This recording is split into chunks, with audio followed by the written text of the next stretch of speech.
Hi friends, അസ്സലാമു അലൈക്കും. Welcome back to my channel. അപ്പോൾ ഇന്ന് നമ്മൾ മൊരിഞ്ഞ ദോശയുടെ കൂടെ കഴിക്കാനുള്ള പിങ്ക് ചട്നിയാണ് ഉണ്ടാക്കുന്നത്. രാത്രി തന്നെ മാവൊക്കെ അരച്ച് വെച്ചിട്ട് ദോശയുടെ പൊങ്ങി വന്നിട്ടുണ്ട്. നമ്മൾ ദോശ ചുട്ടതിന് ശേഷമാണ് ചട്നി ഉണ്ടാക്കുന്നത്. ചട്നിക്ക് വേണ്ടിയിട്ട് ആവശ്യമായിട്ടുള്ള തേങ്ങ ഒരു മിക്സിയുടെ ജാറിലേക്ക് ഇട്ട് കൊടുക്കുക. ഒരു 2-3 പിടി തേങ്ങ ഉണ്ടാവും.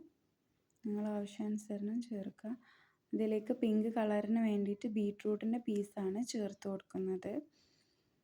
കൂടുതൽ കളർ വേണമെങ്കിൽ കൂടുതലാക്കാം, അല്ലെങ്കിൽ ചെറിയ പീസ് ഇട്ടാൽ മതിയാവും. എരിവിന് ആവശ്യമായിട്ടുള്ള പച്ചമുളക് ചേർത്ത് കൊടുക്കുന്നുണ്ട്.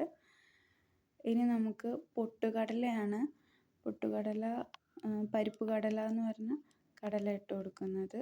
ഒരു 2 ടേബിൾ സ്പൂൺ ഇട്ട് കൊടുത്താൽ നല്ല ടേസ്റ്റ് ആയിരിക്കും. ആവശ്യത്തിന് ഉപ്പ് ചേർത്തിട്ട് ഇനി വെള്ളം ചേർത്ത് അരച്ചെടുക്കാം.